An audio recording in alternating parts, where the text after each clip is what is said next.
Bien,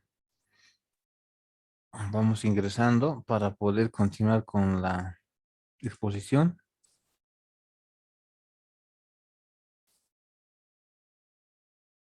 Voy a compartir ese material para que podamos visualizar.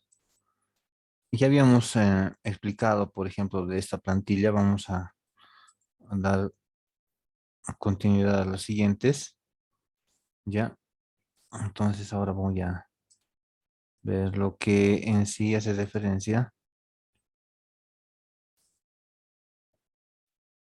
a la definición del sistema de contenido integrado como tal. La norma básica hace referencia a que el sistema de contenido integrada se constituye ese conjunto de principios, normas, que consideran esas regulaciones jurídicas, prácticas, administrativas. ¿Para qué? Para evaluar, procesar, exponer los hechos económicos que pueden afectar al patrimonio de las instituciones públicas. Es importante hacer referencia de que se tiene que aplicar esos preceptos de los principios de contabilidad generalmente aceptados, las normas generales de contabilidad nacionales e internacionales, ¿no? Y los principios y normas básicas de control interno que ha emitido la Contraloría General del Estado. O sea, dentro de lo que es, por ejemplo, ejercer el sistema de control integrada, tenemos, por ejemplo, un cúmulo de disposiciones que hacen a la contabilidad integrada. Es decir, es posible aplicar las normas contables que sí se aplican en el sector público, o sea, que son emitidas por el Consejo Técnico Nacional de Auditoría y Contabilidad, pero tiene, por ejemplo, uno que observar la jerarquía de las normas. No es que directamente uno va a esas disposiciones para poder hacer, por ejemplo, poner como criterio en un determinado caso que en sí quiere ser objeto de registro contable. En este caso, en lo que es el sistema de control integrada, se particulariza el hecho de que se tiene que procesar la información en un sistema común, único, uniforme, que integre los registros presupuestarios, económicos, financieros y patrimoniales. Es decir, que tome en cuenta las afectaciones presupuestarias que se dan, que considere, por ejemplo, esas modificaciones que se pueden dar en la parte financiera, ¿no? A fin de que se pueda establecer los costos de las acciones del Estado. No nos olvidemos de que el Estado como tal tiene acciones en cada entidad pública. O sea, no es que están ahí, por ejemplo, expuestas como acciones. Si, por ejemplo, tenemos una entidad descentralizada, a ver, vayamos, por ejemplo, al CEGIP. Al CEGIP, ¿con qué recursos se habrá constituido? ¿Qué piensan ustedes? ¿Con qué recursos el CEGIP se habrá constituido? ¿Quiénes habrán invertido en el CEGIP? Porque el CEGIP, por ejemplo, no es que ha aparecido de noche a la mañana así como arte de magia, sino que alguien ha tenido que invertir en lo que son, por ejemplo, los diferentes activos. Tiene mobiliario, tiene vehículos, tiene inmuebles. ¿Quién habrá sido, por ejemplo, el que se haya animado a constituir? Y evidentemente eso demanda de que se haya tenido que erogar recursos. ¿Quién cree? ¿De dónde nace el CEGIP? Otro ejemplo. A ver, vamos a ir a un gobierno municipal. ¿De dónde nace un gobierno municipal? O sea, cualquiera. O sea, digamos, ya sea del área urbano o del área rural. Ahí no ves, dice, no ves, gobierno autónomo municipal, ahí ya se identifica, por ejemplo, a la jurisdicción. ¿Con qué recursos funciona ese municipio? ¿O cómo se ha creado?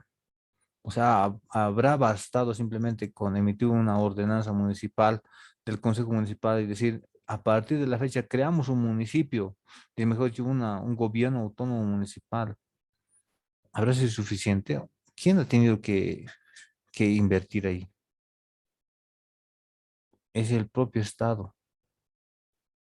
Cuando me refiero al Estado, me refiero a todos nosotros, porque la población es parte del Estado, el territorio es parte del Estado y los que ejercen, por ejemplo, el poder de administrar y llevar adelante, por ejemplo, la gestión en una institución pública, esos constituyen gobierno, pero en el fondo la población es el que financia.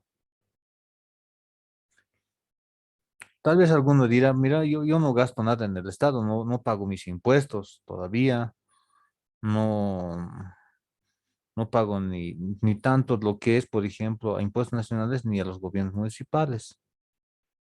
Y los financiamientos que se dan, o sea, es decir, esos préstamos que se obtienen, tanto de fuentes internas como de externas, ¿quiénes los pagan? ¿O quiénes van a tener que pagar?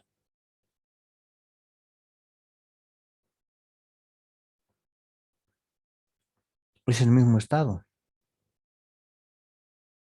Entonces, alguien dirá, pero ¿de dónde? Si la población del 100% no contribuye. Si ahorita les digo a ustedes, ¿cuántos de ustedes, por ejemplo, pagan impuestos al gobierno autónomo municipal, donde residen? Seguramente van a ser algunos, van a levantar la manita algunos.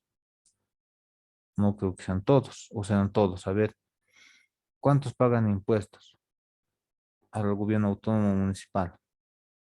Pues, no, no son todos. A ver, hagamos otro ejercicio. ¿Cuántos, por ejemplo, pagan impuestos por concepto de IVA, de impuesto a las transacciones o de otro impuesto a servicios de impuestos nacionales?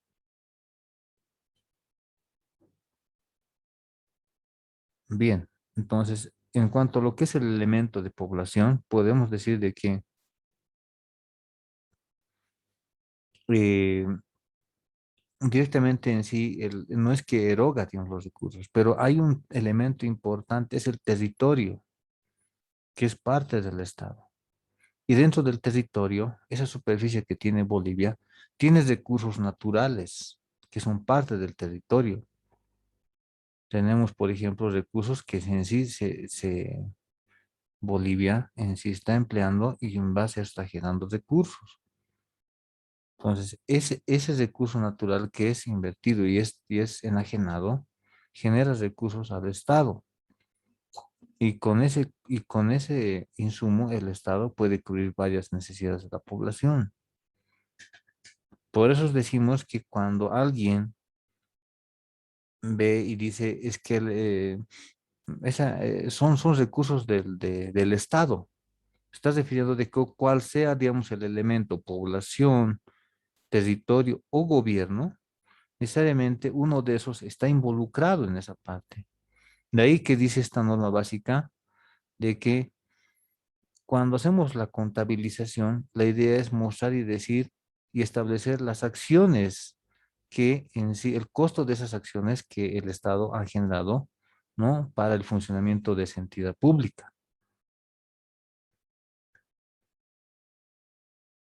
sea entidad descentralizada, sea una empresa pública, sea, por ejemplo, una universidad pública. Porque las universidades públicas, así como otras entidades, también reciben, por ejemplo, inyecciones periódicas del Estado. Periódicamente, el Tesoro General de la Nación le va inyectando recursos para que pueda funcionar. Entonces, todo viene, por ejemplo, de la administración central, que en este caso, por ejemplo, es del órgano ejecutivo. Pero el órgano ejecutivo esos recursos también recibe, pues, del mismo Estado, ¿no? O sea, recibe y tiene que invertir en diferentes sectores. Entonces, pero ¿cuál es cómo podemos nosotros, por ejemplo, conocer esa inversión que se hace? Mediante la contabilidad. La contabilidad a través de los estados financieros nos muestran esa información. Nos muestran, por ejemplo, esos datos que en sí nosotros queremos conocer. cuánto tiene, por ejemplo, en su patrimonio, qué implica, por ejemplo, el monto que está expuesto en el capital institucional como reservas, cuánto ha generado por ajustes en el patrimonio, en el pasivo, los préstamos. Entonces, esa información nos da la contabilidad. Y la idea es de que este sistema pueda mostrarnos información clara, transparente y para que podamos entender fácilmente, ¿no? Bien, entonces, como nosotros, por ejemplo, hemos elegido una determinada entidad pública para poder extraer sus reglamentos, así también de la misma forma también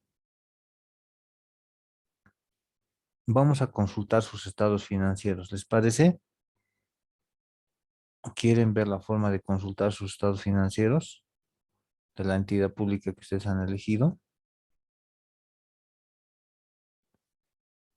Sí, listo. O le vamos a entrar entonces ahora para que puedan por lo menos ustedes ver un modo de ejercicio y ya empiecen a familiarizarse, más que todo para que podamos empezar a leer. O sea, es decir, la idea es que al terminar este curso ustedes ya puedan leer los estados financieros.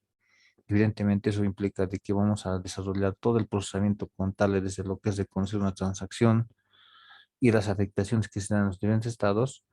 Pero una vez que ya se puede hacer eso, entonces vamos a ir por lo menos a comprender su contenido como tal. A ver, entonces, en este momento les voy a compartir.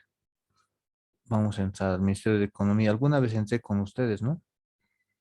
Al Ministerio de Economía y Finanzas Públicas o no.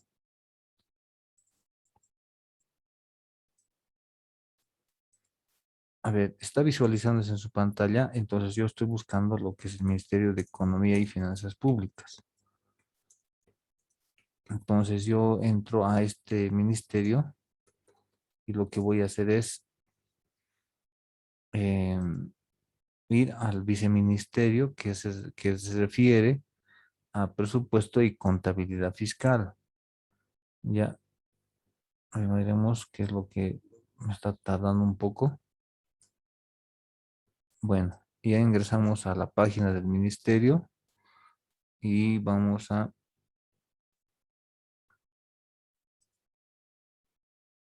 entrar acá, a lo que es el viceministerio de presupuesto y contabilidad fiscal. Ahí entramos. Entonces, una vez que entramos a ese viceministerio, nos aparece una ventana donde dice Viceministerio de Presupuesto y Contabilidad Fiscal. Acá tenemos que entrar a lo que son documentos. Nos entramos a documentos y en esa parte de documentos entramos a lo que es información presupuestaria y contable. Acá en la parte inferior nos va a aparecer, por ejemplo, varias opciones. Vamos a entrar a contabilidad. En contabilidad, por ejemplo, aparecen modelos de estados financieros, así como también los estados financieros de las diferentes entidades públicas. Entonces entramos acá y entonces entramos y tenemos ahí, por ejemplo, una ventana nueva que aparece y donde está, por ejemplo, hay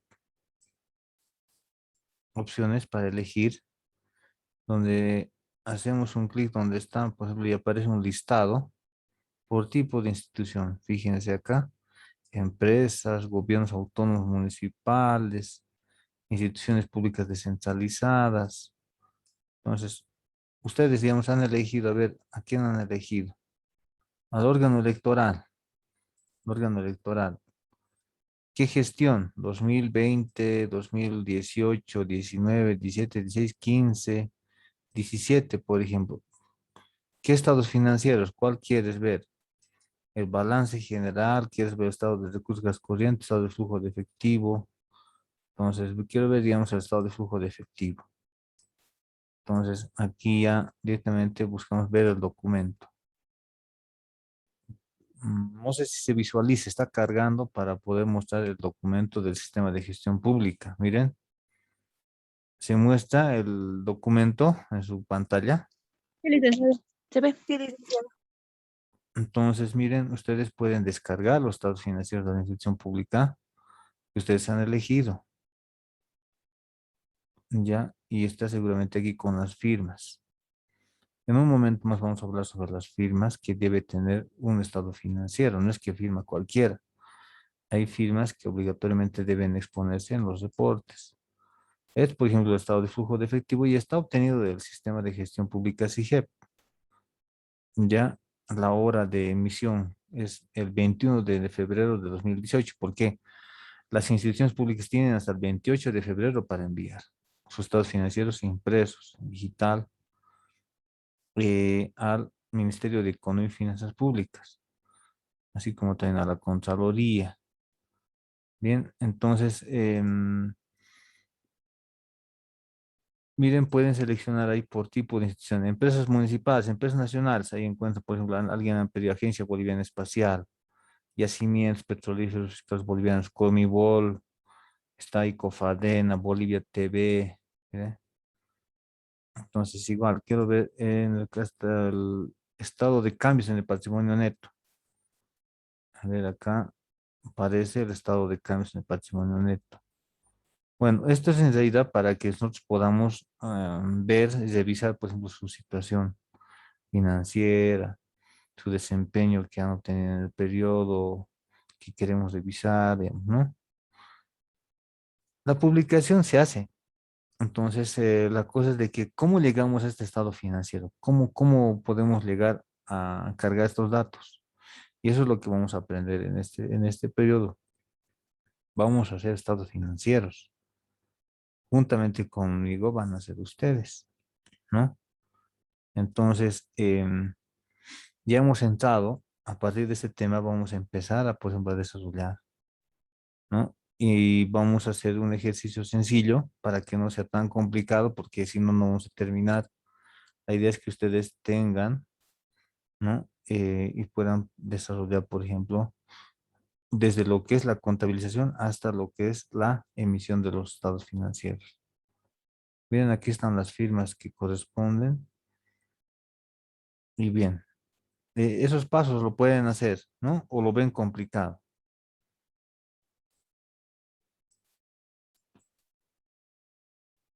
Dicen, ¿podría volver a mostrar como ingresador, por favor? Ya, a ver, vamos a hacer entonces una vez más, entonces la explicación sobre este tema. Vamos a cesar todas estas pantallas y vamos a ir desde el principio. Mm, hay dos opciones, ¿no? Agarramos la página, la dirección de la página web del ministerio o directamente en el buscador buscamos Ministerio de Economía y Finanzas Públicas. No tenemos el dato, pero digamos aquí, por ejemplo, si yo tengo ya la dirección de página web, entonces puedo hacer directamente para que se conecte. O si no, acá buscamos con su denominación para que nos pueda permitir encontrar la página, que a veces no lo tenemos apuntado a la página y se nos puede olvidar, ¿no?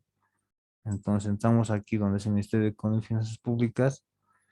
Una vez que genera ya la pantalla, como pueden ver acá, aquí tenemos diferentes opciones, pero nos centramos a los viceministerios, al viceministerio de Presupuesto y Contabilidad Fiscal. Entonces nos centramos a ese viceministerio y después acá entramos a lo que son documentos. Documentos y elegimos el que está a la derecha, información presupuestaria y contable.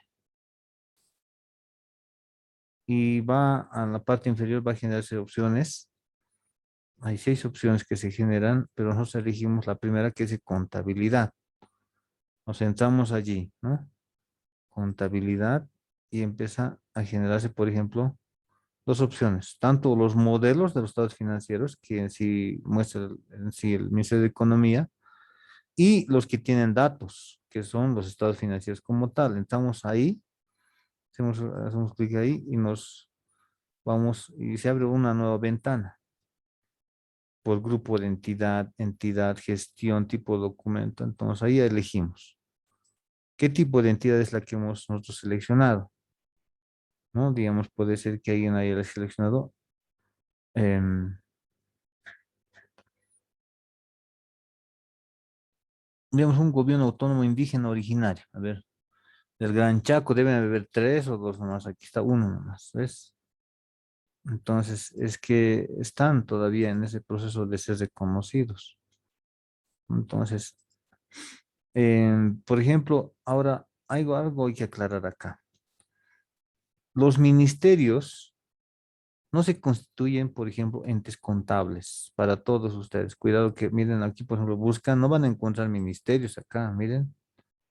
Busquen a ver, no hay ministerios, empresas, gobiernos autónomos, instituciones, órgano electoral, no hay ministerios acá, mira.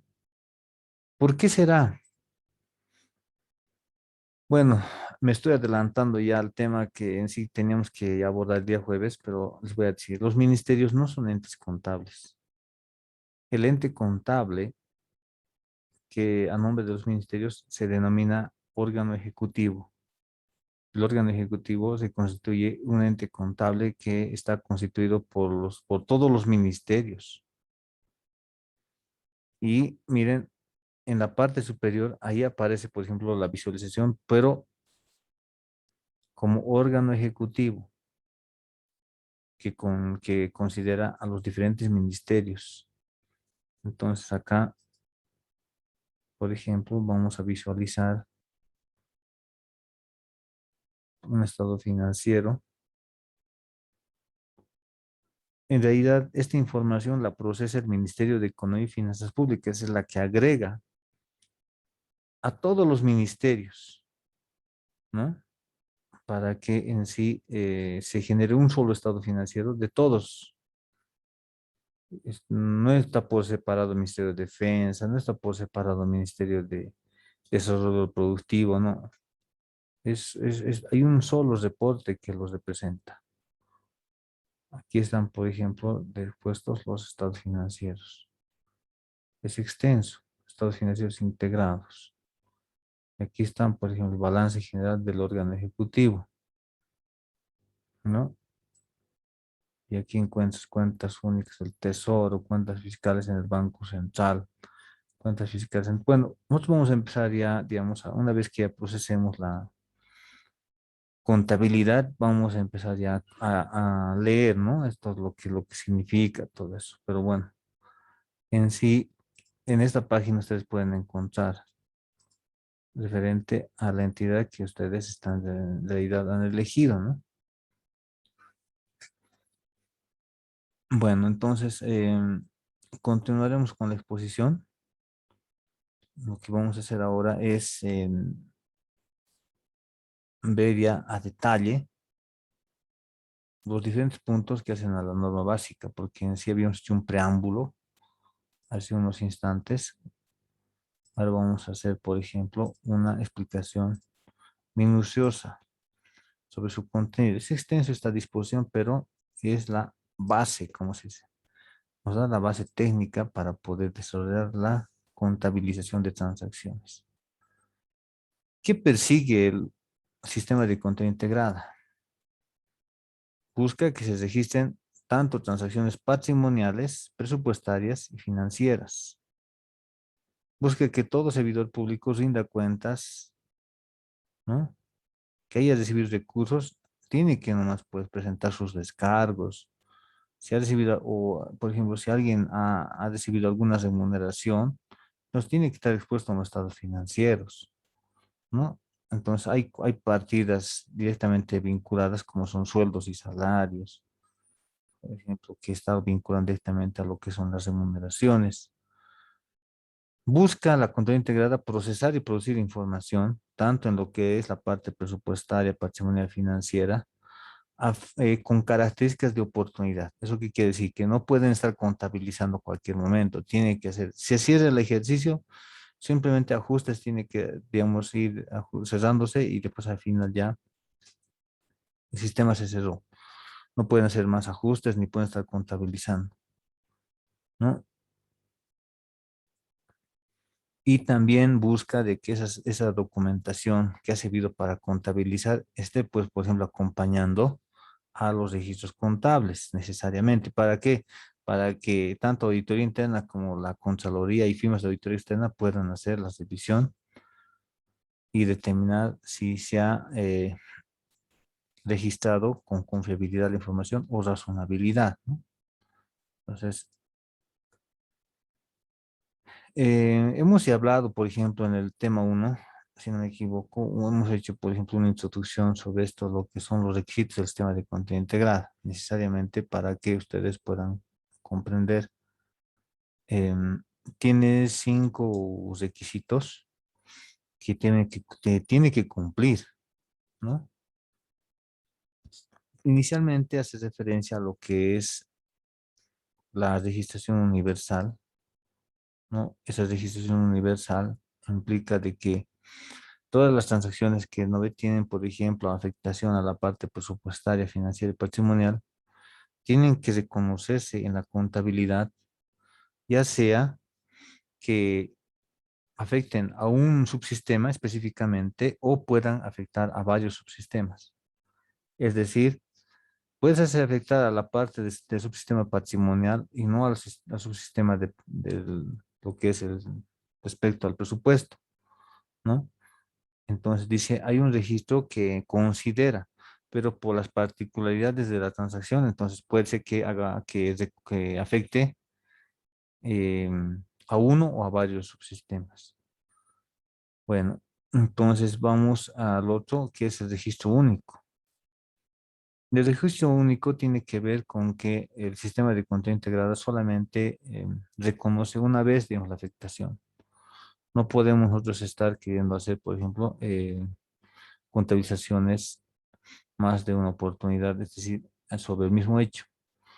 Da lugar a asientos manuales en la contabilidad, sí, pero en sí las partidas, los rubros presupuestarios que utilizas, em, no van a poderse, por ejemplo, emplear si es que, por ejemplo, tú utilizas un tipo de contabilización diferente al que te exige el sistema. Porque el sistema, por ejemplo, para poder reconocer una venta o una compra de un producto, necesariamente tiene que reconocer y vincular tanto lo que es el presupuesto como es lo, por ejemplo, la parte contable, las afectaciones que se pueden dar en el balance general o en el estado de recursos y gastos corrientes. Necesariamente este sistema de cuenta integrada tiene que emplear clasificadores presupuestarios para poderse guiar, o sea, no es que este, digamos, así lo pueda hacer sin ninguna guía. Se puede equivocar y puede haber una distorsión terrible, ¿no? En el contenido de esos mayores que en sí se generan tanto en el presupuesto como contabilidad. Se tiene que dar lugar a la selección de momentos de registro, o sea, el contador tiene que reconocer, digamos, qué momentos de registro se está afectando.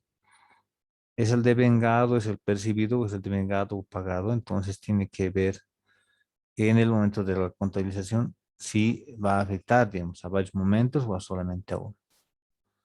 Y tiene que tomar en cuenta la conceptualización ampliada de los términos recursos y gastos. Esa conceptualización ampliada implica señalar de que el recurso comprende toda transacción que significa, digamos, la utilización de un medio de financiamiento. Es decir, estás utilizando un medio de financiamiento, entonces estás generando un recurso. Si estás, por ejemplo, ya disponiendo de recursos, entonces estás haciendo, por ejemplo, lo que es los uso de fondos, ¿no? Independientemente de que si estos van a ser, digamos, van a tener afectación a lo que es el manejo de los recursos. Bien, entonces, eso por una parte, para que quede claro. Y ahora vamos a explicar a detalle ese tema. En cuanto a lo que son los recursos, tenemos el primer momento que es la estimación. Y la estimación se da cuando uno, por ejemplo, carga los importes de los recursos que han sido aprobados, ¿no? Eh, oficialmente para que puedan ejecutarse en la gestión. Es decir, que va a reconocerse mayores. Se van a, digamos, dar lugar a reconocimiento de mayores. A ver, les voy a dar un ejemplito para que vayamos recogiendo, por ejemplo, poco a poco y vayamos generando más complejidad durante el tiempo, pero no de entrada, ¿no? Sino que de entrada podamos hacer, digamos, los elementos básicos para que podamos avanzar. A ver, tenemos un mayor en T. Ustedes han debido hacer también, por ejemplo, en sus clases presenciales, ¿no? Entonces han hecho su mayor en T. ¿Dónde está? Aquí le pongo. Por ejemplo, puedo hacer referencia a venta de bienes. ¿Ya? Venta de bienes. Entonces, venta de bienes. Y vamos a ver cómo está mi presupuesto. Mi presupuesto de recursos yo puedo hacer, digamos, para la gestión, tomando en cuenta ese rubro que es venta de bienes. Puedo colocar aquí descripción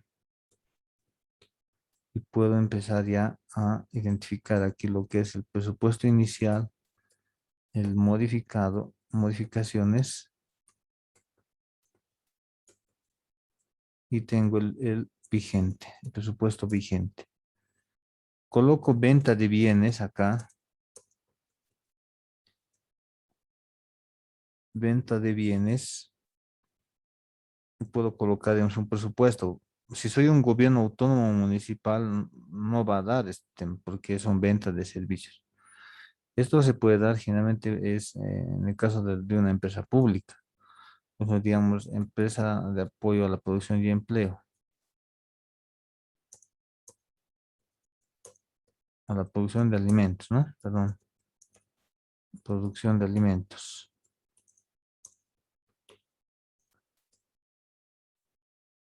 Que puede ser en este caso el mapa, ¿no?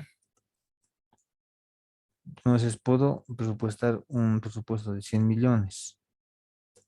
Entonces no, todavía no tenemos, por ejemplo, definido si vamos a hacer una modificación, pero el vigente sería 100 millones, ¿no? Entonces acá, aquí no son 100 millones, esto es 1 millón, ya 1 millón lo pondremos.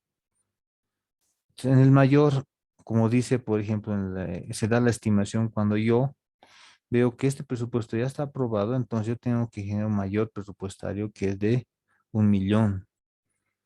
1 millón. Entonces, ahora, ¿por qué estoy poniendo en el débito?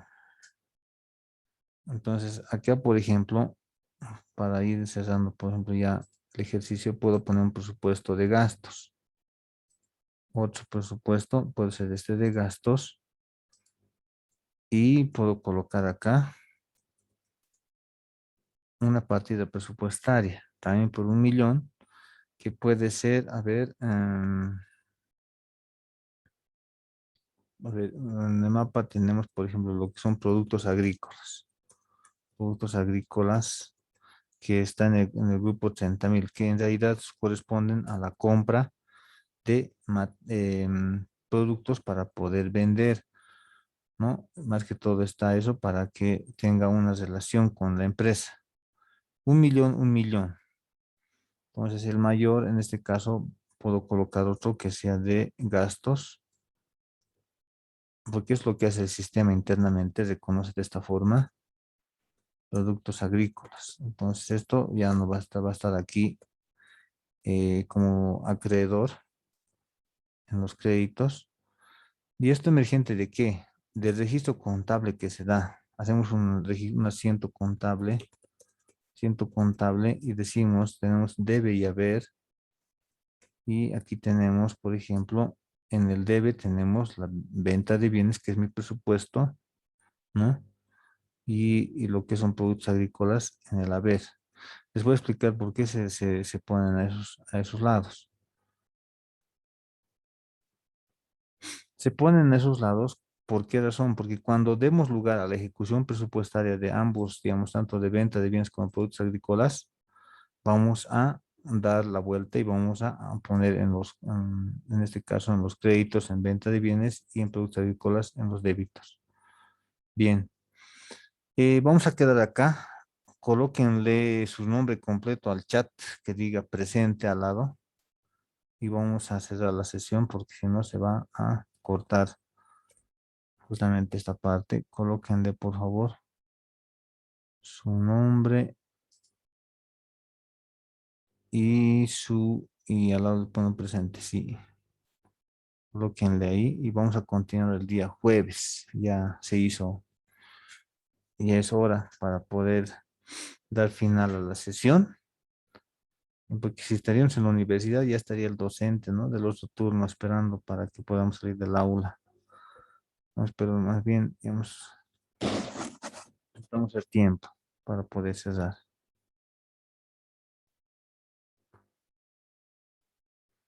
Bueno, estamos haciendo la introducción. ¿Hasta aquí tienen alguna dificultad en la comprensión o está claro? Está Yo creo claro. que, bueno, la próxima clase, unos cuantos puntitos más podríamos Sí, vamos reforzar, a, por favor. sí, vamos a seguir reforzando para poner clarito, por ejemplo, esta parte introductoria sobre el presupuesto. Muchas Ya, gracias, licenciado. muy bien.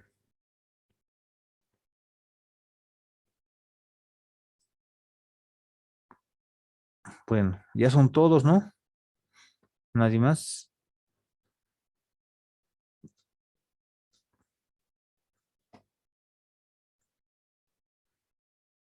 Entonces ahora lo voy a habilitar, por ejemplo, para que ustedes puedan subir su reglamento hasta el día jueves, hasta las 7 de la noche vamos a colocar, porque a partir de las 7 ya el sistema se colapsa y ya un poquito no vamos a poder, digamos, por lo menos cargar. Entonces en el día va a estar tal vez más disponible. Bien, son todos, ¿no? Voy a cerrar.